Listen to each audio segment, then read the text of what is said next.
the Chase Thomas Podcast, for people who have nothing but time to kill.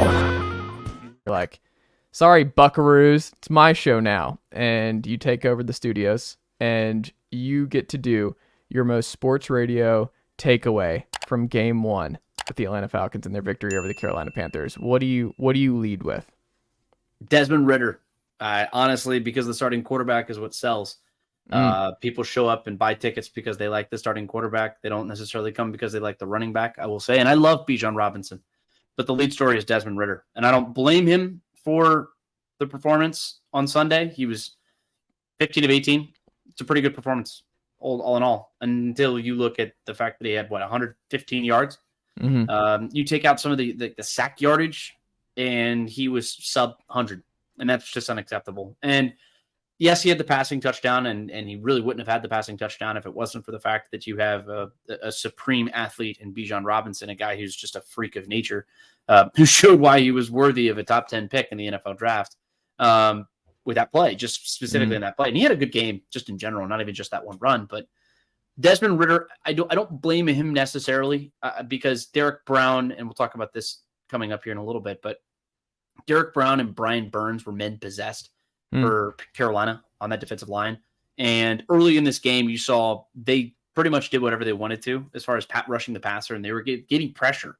So Desmond wasn't able to do the drop back, your standard drop backs. And it almost felt a little bit like Arthur Smith was coddling him or protecting him a little bit. And I'm not saying that because he doesn't trust his quarterback. I'm not saying that. It's just there were a combination of factors, and we need to see more from Desmond Ridder moving forward. I mean, 115 yards just isn't going to get it done. 0 receptions to your lead target is not going to get it done. The one play that we had to Kyle Pitts really was one of the only times we saw him unload and uncork it a little bit, And when we actually did see him do it, he makes a beautiful throw. I mean, it was awesome. And I was very impressed with that throw because he's a double covered tight end, and you put it in the breadbasket where only he can get it, and it was a great play, great catch, great decision from Arthur Smith to call that play. And I want to see more of that. We need to see more of that, especially if the Green Bay Packers are what they were week one. And look, we thought earlier on this pod when we were actually previewing the season and looking ahead to what we had in store, this we've penciled in as a W because you have a new quarterback.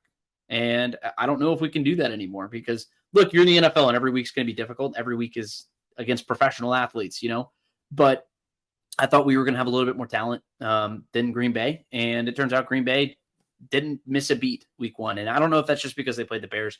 The Packers know that they love to dominate the Bears. They've done it for the last 30 years, 40 years or so. And it's just been a very consistent thing for them. But it's a new era for both teams, for both franchises.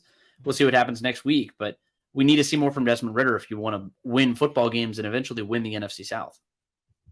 Yeah, and I mean, Daniel Flick had this on Twitter that I thought was interesting. Desmond Ridder became the second QB since the AFL-NFL merger. I wanted to cite this too. in his first 5 starts, which, again, you have to watch. Desmond is one of those quarterbacks. Some quarterbacks just I don't need to see the Mahomes numbers to know that whenever I see it, or I have to watch the game to know how Mahomes impacted a game. You can just look at the numbers and you're like, oh, that's pretty bonkers. And then if it matches. If you look at Desmond Ridder, you wouldn't know that he had negative 12 passing yards over the first quarter. You wouldn't know how the flow of that game was not conducive to really any kind of vertical stretching of the field, and it was fine. You would think, just looking at that stat line, that everything was just fine. The offense, both Algier and Bijan, I think, ended up with over 5 yards a carry on the ground. No Cordero on this one. That maybe a little bit of a miss. But you just look at the stats and you're like, oh, it was a easy game. And it was not really. The second half is when things really got started. But I think if I had to do my sports radio takeaway here, Garrett Chapman, I would lead with, if Dean Pease was the defensive coordinator still going into